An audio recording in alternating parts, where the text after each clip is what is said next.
pihak perempuan dan pihak laki-laki sebagai berikut.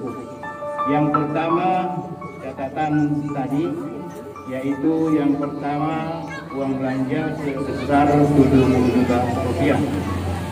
Yang kedua, mahar 6 gram emas.